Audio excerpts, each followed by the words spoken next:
Hello, good morning, good afternoon, or good evening, my YouTube friends. I I'm gonna start this video with a little guitar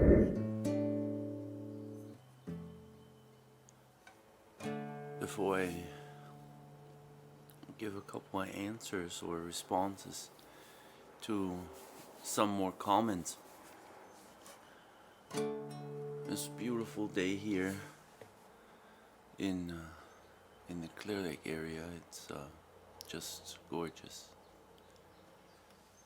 Sun is shining and it's not too brutally hot yet. Anyway,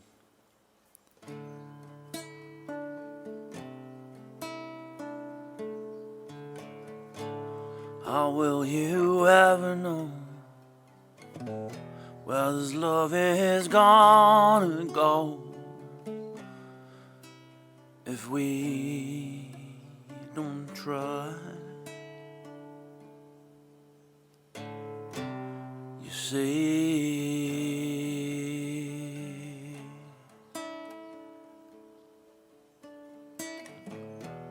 how will we ever know where this love is gonna go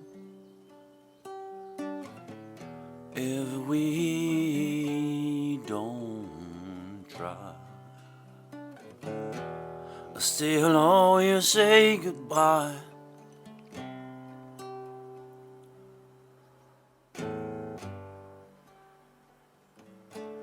And this bird in the tree looks at me.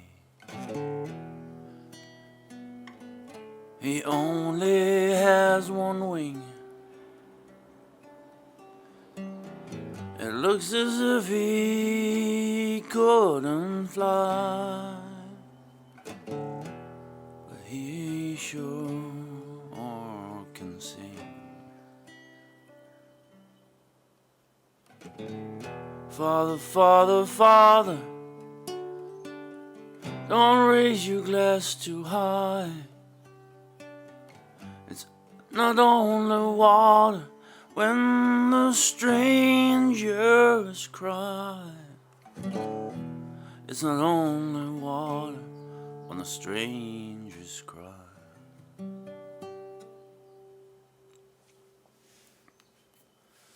Well, that's it on the guitar part for today. I couldn't wait to play a little bit. I've been asked a couple questions in regards to Elkhart and his almost like comments. But anyway, let me respond to two people today, and one is having a financially hard time in India, and I can certainly relate. I can get your message to Elkhart as I'm not really affiliated with him. I'm doing this independently, sitting here, and just wanted to contribute to consciousness, a consciousness level that is good for the planet, and this is my way of contributing, as I feel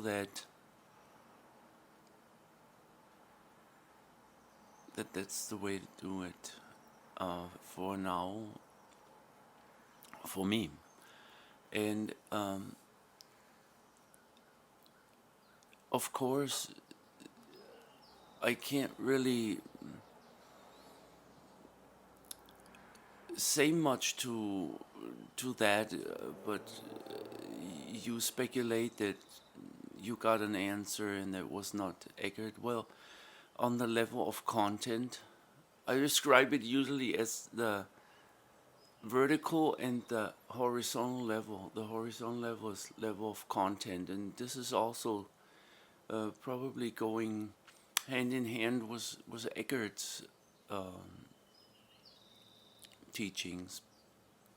And on the level of content, that horizontal level, it would be quite some to help all the needy ones in the world with monetary money. You have to see that the content, that the questions is legit, because a lot of people ask, and I'm not saying that there's anything wrong with asking, but you would have to.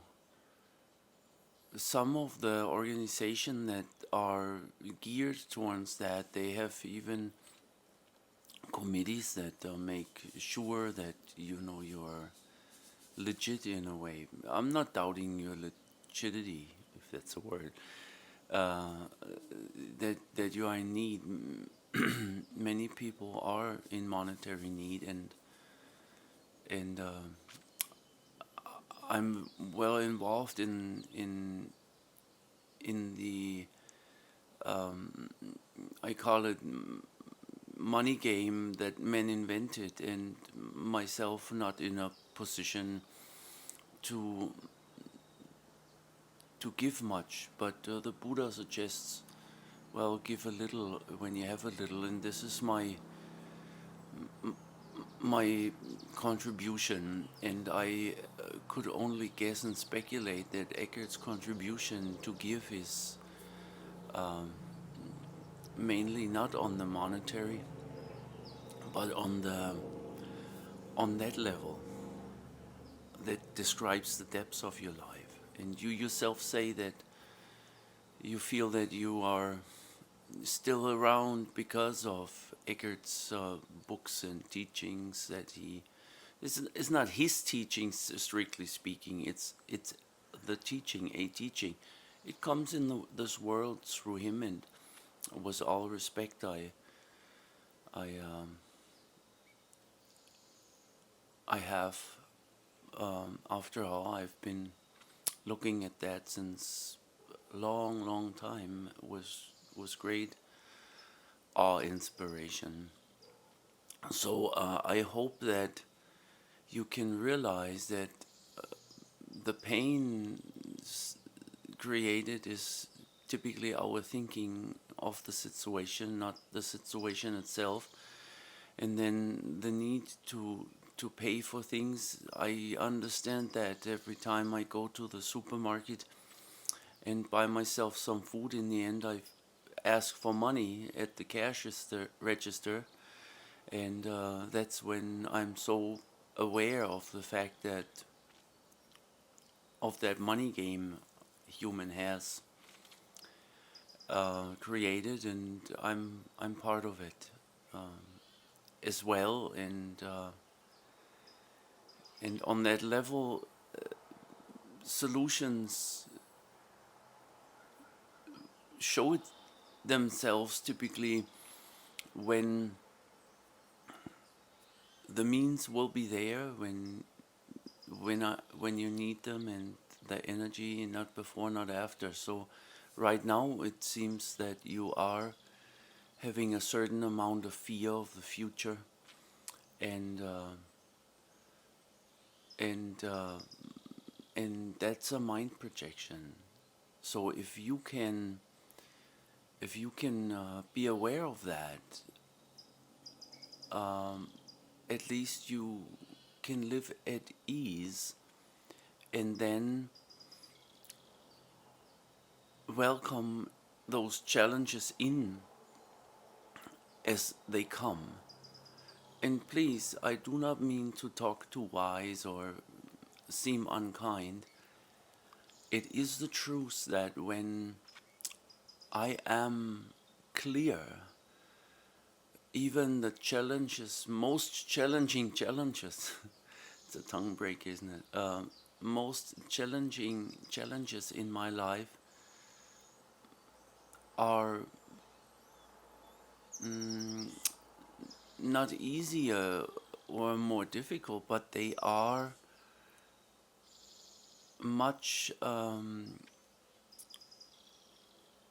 clearer and easier to deal with, as often they are small, much smaller than my thinking would allow them to look. I wish you the best of luck. I cannot forward your question to Elkhart, as I have essentially no affiliation with the with him on this level. I know the man is really busy, and I'm sure that he can, the thousands and thousands of letters he gets every day, not answer himself anymore. So your guess that somebody else answered is probably right. But anyway, some other gentleman asked me why Elkhart uses peaceful analogies, and he refers to birds and the bees and peaceful things, rather than to tigers and to flesh eating. And he talks about, in his question, you see it in the comments down there, about blood inside, and we have good and bad blood. And I'm not exactly sure if I understand that. In my understanding is you have blood in your body, but there's no good or bad blood. But anyway, there is no good, there is no bad, but thinking makes it so. That is Shakespeare. Contemplate it, and you will find that there just is. But nevertheless, there's nothing wrong with tigers hunting and eating. This is not so different from any animal behavior, may that be tigers or humans or birds or bees. We we are in these bodies and we eat. Actually, when you look at hunting animals like a tiger, when they hunt, that is not the maturity of their life. It is actually a short moment where they need to eat, and they hunt, and then they have their kill, and they eat it, and there is no bloodthirst or anything like that. It is just a very normal thing, and I consider this also God's business. There's 3 types of businesses, I've been told by Byron Katie, and that rings true with me. There's your business and my business and God's business. She says there's only 3 types of businesses, and that tigers eat other animals. That's God's business and their business, and not mine. But an answer or a response into that is that it's really, excuse me, just a short moment, and they hunt, and then it's all over, and they lay peacefully down and eat. I also have been told that that is for their prey not a problem. Anyway, we also at one point become topsoil and are food for the plants and other little animals, and even in the form of ashes, we still contributing to the earth, to the soil. So it is just a steady recycling of that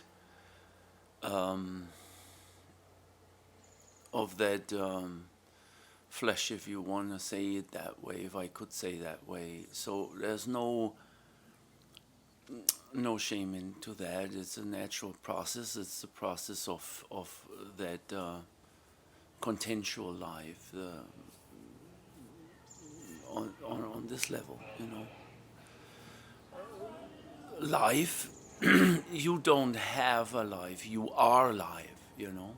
You are a life form that eventually dissolves and goes through another cycle of birth and death, maybe. But anyway, we all are living and we all are dying. It's an equal truth, and you can say both ways, but we all become food. And some is maybe more spectacular to observe and question raising when a tiger hunts. It's perhaps more interesting than when I rot in my grave. But may that be as it is. I hope my responses to these two are somewhat um, I mean say satisfying, but I'm not sure if the mind can ever be satisfied, and the actual answer is probably in between those words I'm speaking in that silent moment. But good luck to all of you, and thank you for posting these questions to me. I'm very thankful for that, and I talk to you soon. Bye bye.